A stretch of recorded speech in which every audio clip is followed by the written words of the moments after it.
있으면 충분히 제1야당을 접수할 수 있다.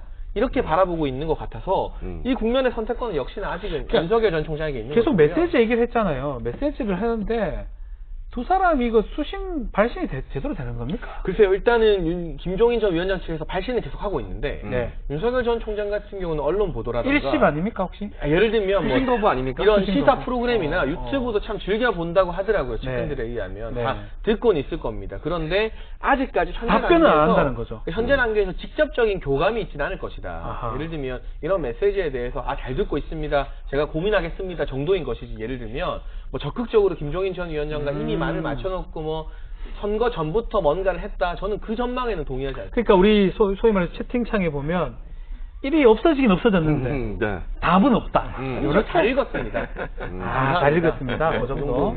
그게 아니라 눈웃음 표시 두 개만 따온 거야. 이모티콘 하나 이만큼 보냈는데.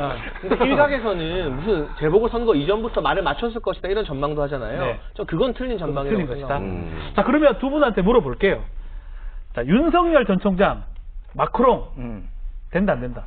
그러니까 마크롱이 그 재무부 산하의 금융조사관으로 시작을 했어요. 네. 그러니까 한국으로 따지면 기재부 출신이에요. 그렇죠, 기재부. 예, 기재부 출신이라서 이제 검찰 출신하고 그거와 다른 점이 있고 마크롱이 대통령이 될 수 있는 가장 결정적인 이유는 뭐였냐면은 프랑스에는 결선 투표제가 있습니다. 네. 그래서 과반수가 1차 투표에서 안 나오면은 1등, 2등이 가서 결선 투표제를 하는 거예요. 근데 그 당시에 정치 혐오가 강해져가지고 좌파 우파 다 못 믿겠다 그래서 마크롱이 이제 중도파에서 66% 2차에서 66%를 받거든요. 네. 그러니까 압도적이 된 거죠.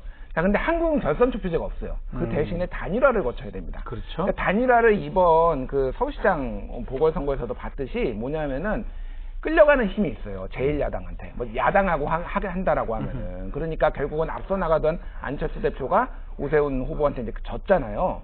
그러니까 이거를 어떻게 넘을 것이냐, 이 단일화에. 그러니까 사실 그래서 아까 장희찬 평론가가 얘기했지만은 제3지대는 없다라고 얘기를 하는 이유가 1지대, 2지대 하면 3지대는 약해 보이는 거예요. 그래서 매번 새로운 정치 세력이다. 그리고 우리가 2지대로 될 수 있다라는 얘기를 하는 게 그 견인력을 그러니까 단일화를 염두에 두고 지금 그 얘기를 하는 거라서 어찌됐든 가능성을 봤을 때 마크롱만큼 높지는 않다. 그러니까 없다라기보다는 이 단일화라는 변수가 너무 커요. 제가 볼 때. 단일화 변수가 너무 크기 때문에 마크롱처럼 쉽게 되지는 않을 것이다. 이제 볼 수가 있는 거죠. 보통 두 사람을 비교하면 뭐가 비슷한 게 있어야 비교를 하거든요. 비슷한 거 있어요. 그 아내가 이슈가 된다는 굉장히 비슷합니다. 아내가 연상이고 연하라서 그건 좀 방송 못 하겠는데. 완전히 아니 왜 제가 무슨 말 했는데요? 왜?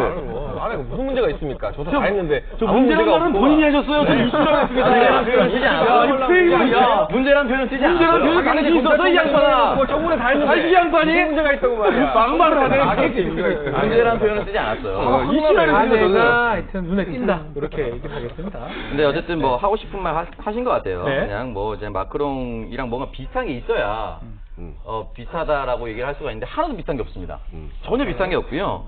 마크롱 같은 경우 대통령 2017년에 취임했는데 2012년부터 13년까지 대통령실에서 경제보좌관으로 일을 했고요. 그러니까 흔히 말해서 우리나라로 치면 청와대 근무 이력이 있고요. 정치 경험이 있네요. 경제산업디지털 장관 하면서 흔히 말하는 재경부, 그러니까 경제적 지식이 굉장히 뛰어나고요. 그러니까 사실은 국가에 근거하는 경제가 맞아요. 그 부분에 대해서는 특화된 부분이 있기 때문에 정치 경험도 있고 본인 스스로 독자적으로 창당했었던 경험도 있고 파이팅도 있기 때문에 여러 가지 정치적 숙련도와 맥집도가 있는데 윤석열 총장은 아무것도 없어요.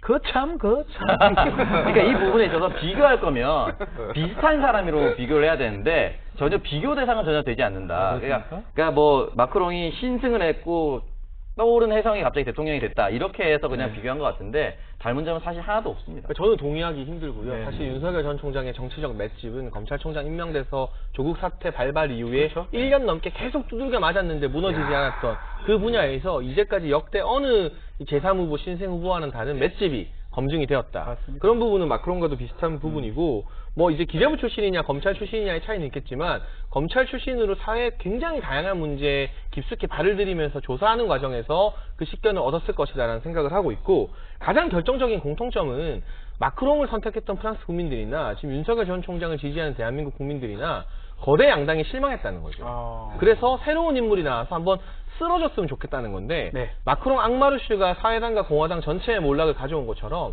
윤석열 전 총장 다 아시는 것처럼 조국 전 장관만 수사한 게 아니에요. 이명박 전 대통령, 박근혜 전 대통령